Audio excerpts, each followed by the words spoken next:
नमस्कार साथियों, मेरे YouTube चैनल पर शिक्षा विभाग से संबंधित नवीनतम अपडेट्स पाने के लिए सब्सक्राइब कीजिए, बेल आइकन को प्रेस कीजिए और ऑल नोटिफिकेशन को ऑन करके रखें, जिससे नवीनतम अपडेट्स आपके मोबाइल पर तुरंत मिल सके।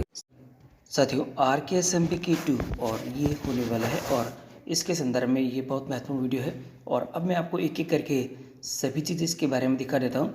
सबसे पहले मैं आपको दिखाता हूँ टाइम टेबल। राज्य भर में पालन की जाने वाली समय सारणी है जो इस प्रकार से रहने वाली है और आप यहाँ से इसका स्क्रीनशॉट ले लें, क्योंकि 3 से 5 का यहाँ पे जो समय सारणी है वह अलग है, पिछली बार की तरह से नहीं है और थोड़ा डिफरेंट है। और यहाँ से 6 से 8 की जो समय सारणी है वह भी अलग अलग है और टाइम आपको मैंने बता ही रखा है। 17 है, फिर 19 है और फिर 20 है। ग्रेड 3rd, 4th, 5th है और 6, 7 और 8 है। इन्हीं डेटों को जो ये सभी कक्षाओं के जो ग्रेड के जो क्वेश्चन हैं यानी कि पेपर्स यहाँ पे होंगे और इनके संदर्भ में समय सारणी यहाँ पे दे रखी है साथियों। और समय यानी कि जो एग्ज़ाम होंगे, एग्ज़ाम से 2 दिन पहले हमें क्या करना है, परीक्षा से पहले विद्यालय स्तर पर तैयारी, प्रश्न पत्र पैकेज सुरक्षा और भंडारण करना है और पैकेट हमारे को जो प्राप्त हो रहे हैं वह हमें अलमारी के लॉकर के अंदर रखना है, सील बंद करके रखना है और परीक्षा के दिन ही उसको खोलना है। साथ ही ध्यान रखिएगा, परीक्षा के दिन ही उसको खोलना है और परीक्षा प्रभारी यानी परीक्षा के दिन परीक्षा के दिन तक उसको सुरक्षित भंडारण करना सुनिश्चित करेंगे। इसके संदर्भ में आप परीक्षा प्रभारी को निर्देश दे सकते हैं और यहाँ दे रखा है, परीक्षा प्रशासन और संस्था प्रधान द्वारा स्टाफ मीटिंग का आयोजन किया जाना है और जो एजेंडा रहेगा वह कुछ इस प्रकार से रहने वाले हैं। जो बिंदुवार जो एजेंडे हैं वे मैं दिखा देता हूँ। परीक्षा के उद्देश्य और मूल अवधारणा का रिकेप करना है, परीक्षा का टाइम टेबल विभाग से जारी है वे बताना है, बैठक व्यवस्था पर चर्चा करनी है, roll number return on the board हमें लिखने होंगे। तो ध्यान रखिएगा, रोल नंबर भी हमें बच्चों को बताने हैं और वापस उनको जो बैठने की व्यवस्था है उसके बारे में भी आपको इंटीमेशन करना है और जो इन्विजिलेशन का जो एलोकेशन है वह भी करना है, यानी शिक्षक अदला बदली के साथ ही हमें ये पूरा कार्य करना है। और इसके बाद मैं दिखा देता हूँ आपको यहाँ पे time table on the day. Exam के दिन आपको क्या करना है, ड्यूरिंग एग्ज़ाम शिक्षक निर्देश आपको बताने हैं। परीक्षा शुरू होने से पहले जो चारों उत्तरों में से एक ही सही उत्तर पर टिक लगाना है, ये बताना आपको सुनिश्चित करना होगा। और पहले हल करने के लिए रफ शीट का उपयोग करें और फिर OCR शीट आपको भरने के लिए बताना होगा। बॉक्सों पर सही का निशान, साथियों बॉक्स पर सही का निशान लगाने के लिए पेंसिल का ही प्रयोग करना है। देखिएगा यहाँ कि हमें किस प्रकार से इसको यूज़ करना है, तो यहाँ पे पेंसिल का प्रयोग यहाँ पे सुनिश्चित कर रखा है और आगे दे रखा है, प्रश्न को ठीक से पढ़ें और OCR पेपर में सोच समझकर सही उत्तर का टिक करना है। और इसी के साथ ही कागज़ पर अपना नाम और रोल नंबर स्पष्ट लिखने हैं। अगर उसमें कोई शंका है तो आप शिक्षक से इसके बारे में जानकारी ले सकते हैं। साथ ही देखिएगा यहाँ जो निरीक्षण और संग्रह है, जो शिक्षकों द्वारा सख्त निगरानी करनी है वह थोड़ा ध्यान रखिएगा। प्रत्येक कक्षा में परीक्षा के दौरान एक ही शिक्षक होना चाहिए और OCR पेपर को फोल्ड नहीं किया जाना है। अलग अलग कक्षा के पेपर आपको अलग अलग से एकत्रित करने होंगे, थोड़ा ध्यान रखिएगा, क्योंकि OCR को फोल्ड करेंगे तो स्कैन करते समय उसमें प्रॉब्लम आ सकती है। और इसी के साथ ही आकलन के दौरान कक्षा 3 से 4 के विद्यार्थियों को शिक्षक निर्देश है जो कि कुछ इस प्रकार से रहने वाले हैं। देखिएगा, कक्षा जो 3 और 4 हिंदी है तो यहाँ दे रखा है, शिक्षक प्रश्नों को पढ़ने में मदद कर सकते हैं और पैसेज पढ़ने के लिए छात्र को स्वतंत्र रूप से पेपर का उत्तर देना चाहिए इंग्लिश के अंदर। साथियों कक्षा 3 से 4 है, शिक्षक प्रश्नों को पढ़ने में मदद कर सकते हैं और प्रश्न को समझने में मदद कर सकते हैं, हिंदी में अनुवाद कर सकते हैं। और इसी के साथ ही मैथ्स के अंदर भी शिक्षक प्रश्नों को पढ़ने और प्रश्न को समझने में उनकी सहायता कर सकते हैं। तो थोड़ा सा ये ध्यान देना होगा। और RKSMP के असेसमेंट में 0% चीटिंग्स होने वाली है, यानी कि हमें ध्यान रखना होगा कि चीटिंग इस बार बिल्कुल नहीं हो और 0% चीटिंग्स हमें दिखानी होगी। और ये है हमारे पास में 3 महत्वपूर्ण बिंदु।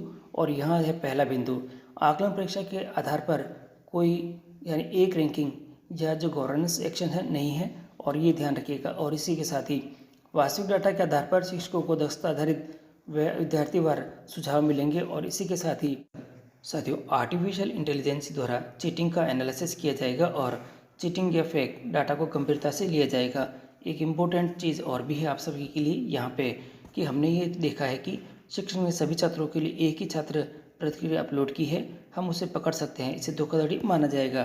तो थोड़ा सा आप इसको ध्यान में रखते हुए आप ये जो कार्य है बहुत ही सावधानी से और स्वतंत्र रूप से बच्चों को करने के लिए प्रेरित करें। और RKSMP 2 के आकलन के क्रियान्वयन में 3 बिंदुओं को हमें थोड़ा ध्यान से देखना होगा और ये है हमारे सामने जो महत्वपूर्ण है। और इसमें पहला दे रखा है परीक्षा निरीक्षण।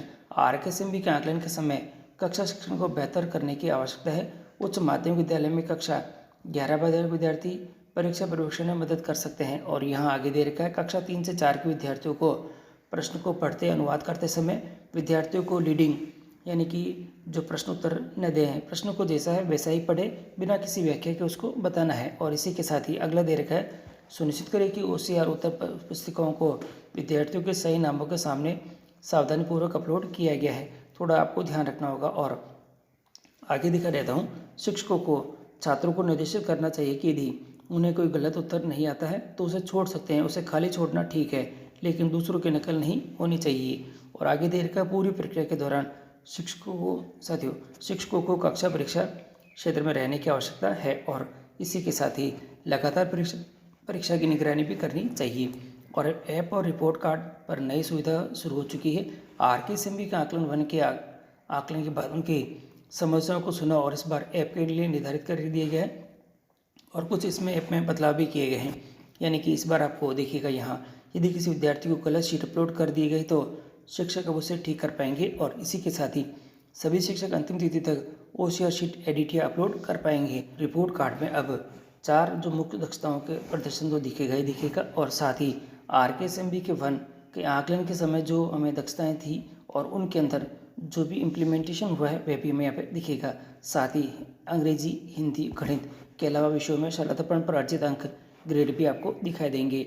साथियों, RKSMB के ऐप की मुख्य विशेषताएं हैं और RKSMB के आकलन 2 के क्रियान्वयन में 3 बिंदुओं को महत्वपूर्ण दिया गया है और यहाँ दे रखा है प्रथम चरण। साथियों, चरण नंबर 2 है फोटो अपलोड है और सफलतापूर्वक आपने जितने भी बच्चों को कर दिया होगा वो है आपके सामने इस प्रकार से नाम उसके शो हो जाएंगे और उनके सामने यहाँ पे टिक बॉक्स आ जाएगा और टिक लिखा हुआ आ जाएगा और जिसके इशू होगा वह आप यहाँ पे इस प्रकार से ये जो साइन है वह आपके नज़र आ जाएगा।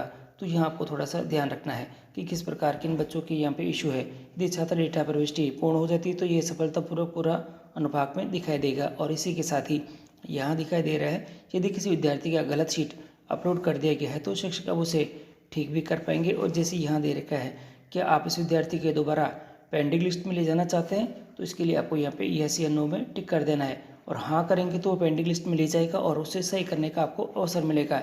यदि छात्र की उपस्थिति बदलना चाहते हैं तो सफलतापूर्वक अनुभाग में छात्र के नाम पर क्लिक करके पॉपअप विंडो खुलेगा और हाँ पर आप उसको क्लिक करेंगे। इसी के साथ ही अगला दे रखा है हमारे पास में, सभी शिक्षक अंतिम तिथि तक OCR शीट एडिट अपलोड कर सकेंगे। जैसे एक बच्चे का दे रखा है यहाँ पे, इस बच्चे के तो इसके पिता का नाम और बच्चे का नाम और इंग्लिश में कक्षा 5 के अंदर ये है, क्या विद्यार्थी का OCR पत्रक दोबारा अपलोड करना चाहते हैं, हाँ या ना, तो आपको यहाँ पर इसको टिक कर देना। यदि आप उसमें बदलाव करना चाहते हैं तो हाँ कर दें। और यदि आप छात्र का पेपर फिर से अपलोड करना चाहते हैं तो छात्र के नाम पर क्लिक करें और फिर अपलोड करें। इस बार आप इसको यहाँ से एडिट और वापस सही तरह से उसको कर सकेंगे। और इसी के साथ ही RKSMB के 2 रिपोर्ट कार्ड है और रिपोर्ट कार्ड जो हमारी दिखाई दे रही है आकलन 1 और 2 दोनों की दक्षताओं पर प्रदर्शित होगा। इस बार आपको 2 प्रकार की जो सूचना यहाँ पे मिलेगी। देखिए, यहाँ पहले हमें आकलन 1 के बारे में ही थी और इस बार जो रिपोर्ट कार्ड आएगी वह आकलन 1 और आकलन 2 दोनों के बारे में आपको यहाँ पे दिखाई देगी। तो दिखा देते हैं आपको, यहाँ पे आकलन 1 में परीक्षण की गई दक्षताओं का प्रदर्शन होगा और आकलन 2 में परीक्षण की गई दक्षताओं में प्रदर्शन होगा। तो थोड़ा ध्यान रखिएगा कि आकलन 1 में और आकलन 2 में क्या क्या उसमें चेंजेस आए हैं, ये आपको यहाँ पे देखने को मिलेगा। जैसे ये जो दिखाई दे रहा है, आकलन 1 में इसको 1 स्टार ही मिला है और आकलन 2 में इसको 3 स्टार मिले हैं, तो ये उसके लिए बेहतर है। और स्कूल के अंदर जो यहाँ पे समूह का निर्धारण है वापस हो जाएगा। देखिएगा, यहाँ आप यहाँ पे देखेंगे तो यहाँ दिखाई देगा समूह, समाज और शाख दे रखा है। साथियों, स्कूल स्तर पर आयोजित अन्य ऐसे 2 विषयों के ग्रेड ये डेटा छात्रपण के माध्यम से दर्ज किया जाएगा, तो यहाँ पे आपको वह शो होने लग जाएगा। और इसी के साथ ही जो ऐप संबंधी महत्वपूर्ण सूचना है वह भी आपके यहाँ पे दिखाई दे रही है। साथियों, RKSMB के ऐप 14 दिसंबर को मेंटेनेंस की वजह से बंद रहेगी और 15 के बाद ये आपको वापस अपडेट किया जाएगा और 15 व 16 दिसंबर को ऐप पर विषय अध्यापक मैपिंग विद्यार्थी के नाम आप चेक कर पाएंगे। और इसी के साथ ही 17 दिसंबर को आप OCR द्वारा उत्तर पत्रक को अपलोड कर सकेंगे और 20 सितंबर तक सभी OCR पत्रकों को आपको अपलोड करने की अंतिम तिथि यहाँ पे दे रखी है। तो ये बहुत महत्वपूर्ण रहेगी कि आप इन तिथियों को ध्यान में रखते हुए और अंतिम तिथि को आप बिल्कुल ध्यान में रखते हुए जो सभी बच्चों की जो OCR शीट है वे आपको अपलोड करने होंगे। साथियों, और RKSMB के आकलन करते समय आपको सबसे पहले आपको जैसे ही लॉगिन करेंगे और इस ऐप को स्टार्ट करेंगे तो आपके सामने इस प्रकार का पेज हो जाएगा और मूल्यांकन शुरू करें आपको यहाँ पे नीचे दिखाई देगा। आपकी कक्षाएं आपके ऊपर नज़र आ रही होगी। कक्षा देखिए 3 और 5 दे रखी है और अभी जो असेसमेंट है आपके द्वारा 0% किया गया है। और यदि आपके जो कक्षा और विषय अध्यापक जो गलत दिखाई दे रहे हैं तो आप जो कक्षा और विषय अध्यापक की मैपिंग के लिए आप आपके जो स्कूल के प्रिंसिपल से संपर्क कर सकते हैं। और इसी के साथ ही यहाँ पे मूल्यांकन शुरू के ऊपर आप जैसे ही क्लिक करेंगे तो क्लिक करने के बाद आपके सामने इस प्रकार का जो पेज है वह शो हो जाएगा और यहाँ आएगा आपके पास में आज आप किस कक्षा और विषय के छात्रों का आकलन करना चाहते हैं। तो इसके लिए आप यहाँ पे जो कक्षा जैसे चयन कर सकेंगे। जैसे कक्षा 3 और दे रखी है, कक्षा 5 भी यहाँ पे दे रखी है और यहाँ पे आपको इसको जो विषय है यहाँ पे सेलेक्ट करने पड़ेंगे। जैसे कक्षा 3 में दे रखा है और कक्षा 5 में दे रखा है तो आप यहाँ पे जैसे मैंने कक्षा 3 सेलेक्ट कर लिया है। जैसे कक्षा 3 सेलेक्ट करिए, 3 में आप अंग्रेजी सेलेक्ट करें और फिर यहाँ पे आपको यहाँ पे दिखाई देगा आगे बढ़ेगा और आगे बढ़े। और आगे बढ़ने के बाद आपके सामने इस प्रकार का जो आपका स्क्रीन है वह नज़र आने लग जाएगी और यहाँ आप किस छात्र का आकलन करना चाहते हैं तो यहाँ पे इसको कर सकेंगे। इसके लिए आपको यहाँ पे अभी तक जो पूरा नहीं किया गया है वह 8 है और सफलतापूर्वक कर लिया गया है वह 24 दिखाई दे रहा है। जैसे अभी ये जो पेंडिंग बच्चे दिखाई दे रहे हैं क्योंकि ये अभी इस सेक्शन के अंदर है और जैसे इस सेक्शन के अंदर दिखाई दे रहे हैं और यहाँ क्लिक करेंगे तो यहाँ के वाले बच्चे आपको यहाँ पे नज़र आ जाएंगे। और अब मैं आपको दिखा देता हूँ नेक्स्ट स्टेप। यहाँ आप जैसे ही बच्चे को सेलेक्ट करते हैं तो बच्चे का नाम आपके स्क्रीन के ऊपर यहाँ पे आ जाएगा और नाम को सेलेक्ट करने के साथ ही बच्चा सेलेक्ट करने के साथ ही उसको अब आपको उसकी जो होशियार है और वह आपको यहाँ पे सेलेक्ट करनी पड़ेगी, होशियार अपलोड करनी पड़ेगी। और बच्चा अगर अनुपस्थित है तो अनुपस्थित आपको यहाँ पे मेंशन करना पड़ेगा। और जैसे अगर आप इसकी जो होशियार अपलोड करना चाहते हैं और होशियार के ऊपर आप क्लिक करेंगे तो तस्वीर की लोकेशन आपको चयन करनी पड़ेगी। और लोकेशन के लिए यहाँ पे आपको नज़र आएगा कैमरा खोलें और गैलरी में अपलोड करें या रद्द करें। तो आपको यहाँ पे अप्रोप्रिएट जो ऑप्शन है वह चयन कर लेना है। और चयन करने के साथ ही यदि आपके द्वारा जो OCR है उसके बच्चे की इस प्रकार से यहाँ पे शो हो जाएगी। और ध्यान रहे कि जो OCR अपलोड कर रहे हैं उस समय उसके जो OCR है उसके चारों कोने आपके स्पष्ट होने चाहिए। बच्चों की जो फ़ोटोज़ है वह आपको यहाँ पे नहीं आनी चाहिए। तो इसमें जो प्रॉपर यानी जो बच्चे का जो वास्तविक जो OCR का जो फ़ोटो है वही आपको लेना है, उत्तर पत्र का फ़ोटो ले लेना है। और लेने के बाद आप उसको यहाँ से फ़ोटो के माध्यम से यानी कि मोबाइल के सहायता से, देखिए मोबाइल का जो कैमरा है इसकी सहायता से इसको आप यहाँ पे क्लिक कर लें और इसको क्रॉप कर लें। साथियों, और इस छात्र के मूल्यांकन पूरा हो गया है और आपको जल्दी परीक्षा परिणाम प्राप्त होगा, इस प्रकार स्क्रीन पे नजर आएगा। और अगले छात्र का आकलन करने के लिए आपको नीचे जो लिखा हुआ है इस जो ग्रीन टैब के ऊपर आपको क्लिक करना होगा। और इसी के साथ ही यहाँ आपके अगर कोई मिसमैच है तो यहाँ पे जैसे कि छात्र का फ़ोटो और किसी प्रकार की कोई अलग से डिटेल नज़र आ रही है तो यानी कि इसमें एरर आपको शो हो जाएगा, क्या छात्र का नाम अपलोड की गई फ़ोटो से मेल खाता है या नहीं। और यदि इसमें किसी प्रकार की कोई मिस्टेक है तो अपलोड की गई फ़ोटो स्पष्ट नहीं है, कृपया एक स्पष्ट फ़ोटो आपको खींच के दिखानी होगी। यानी जो फ़ोटो अगर आपने सही नहीं खींची है तो आपके पास में इस प्रकार का एरर शो हो जाएगा और आप इसको फिर से अपलोड कर सकेंगे। ये फिर से अपलोड करने वाला जो ऑप्शन दे रखा है इसकी सहायता से आप इसको फिर से अपलोड कर सकेंगे। बच्चों का आकलन पूरा करने पर आपको 100 सिक्के प्राप्त होंगे और सेक्शन का मूल्यांकन पूरा करने के लिए आपको 100 सिक्के मिले हैं। और उपलब्धि आप इसको यहाँ से देख सकेंगे कि आपकी क्या उपलब्धि है। और आगे बढ़े पे आप क्लिक करेंगे और जैसे इस पर क्लिक करेंगे तो आपको जैसे ये राधा जी है और इनको जो मेडल है वह प्राप्त होगा। यानी सभी बच्चों का कक्षा का मूल्यांकन अगर कर दिया गया है तो आपको 100 सिक्के के साथ ही मेडल भी प्राप्त होगा। और कक्षा का मूल्यांकन पूरा करने पर आपको एक नया मेडल प्राप्त है और इसे सोशल मीडिया पर आपको शेयर करना होगा और शेयर भी कर सकते हैं और फिर इसको आगे बढ़ जाना है। और मैं इसको यहाँ पे आगे सेव कर देता हूँ और शेयर करने के साथ ही देखिएगा यहाँ वापस आ चुका है। राधा जी को आपके नए मेडल के लिए बधाई। मूल्यांकन चरण पूरा करने पर आपको एक नया मेडल प्राप्त हुआ है। इसे सोशल मीडिया पर आप इसको शेयर कर सकते हैं। नीचे शेयर का ऑप्शन आपके पास में अवेलेबल है और इसको यहाँ से आगे बढ़ने का ऑप्शन भी आपको मिल जाएगा, तो शेयर ज़रूर करें। और ध्यान रखिएगा जो डोंट अनडू साथी, देखिए मूल्यांकन पत्र फ़ोटो क्लिक करते समय आपको थोड़ा सा ध्यान रखना होगा। धुंधली फ़ोटो का आप अपलोड नहीं करें, केवल सुस्पष्ट और OCR शीट का आपको उपयोग करना होगा। और यहाँ दे रखा है बच्चों की फ़ोटो आपको अपलोड नहीं करनी, केवल OCR की फ़ोटो ही आपको करनी है। और यहाँ दे रखा है आपको जो OCR पत्र मिला हुआ है अन्य कोई फ़ोटो आपको अपलोड नहीं करना है, केवल OCR शीट का फ़ोटो ही आपको यहाँ पे अपलोड करना है। और जांचना इसको नहीं है, ये जो आपके जो ऐप दे रही कि ये स्वयं इसकी जांच करेगा तो आपको जांच की हुई जो OCR पत्रक है या उत्तर पत्रक है आपको वो अपलोड नहीं करनी है। और देखिएगा, असेसमेंट पेपर की OCR इमेज क्लिक करने का जो सही तरीका है वह आपको थोड़ा ध्यान रखना होगा।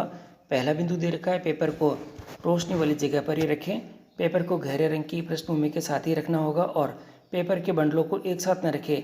फ़ोटो क्लिक करने के लिए सतह पर केवल एक पेपर ही आपको रखना होगा। सुनिश्चित करें कि कागज़ के सभी चारों कोने आपको दिखाई दें और सुनिश्चित करें कि क्लिक की गई छवि धुंधली और ब्लर्ड नहीं होनी चाहिए। सुनिश्चित करें कि मूल्यांकन पत्र की छवि ऐप से चुने गए सही छात्र विषय कक्षा से संबंधित ही हो और इन सभी को ध्यान में रखते हुए आपको जो ये कार्य करना होगा।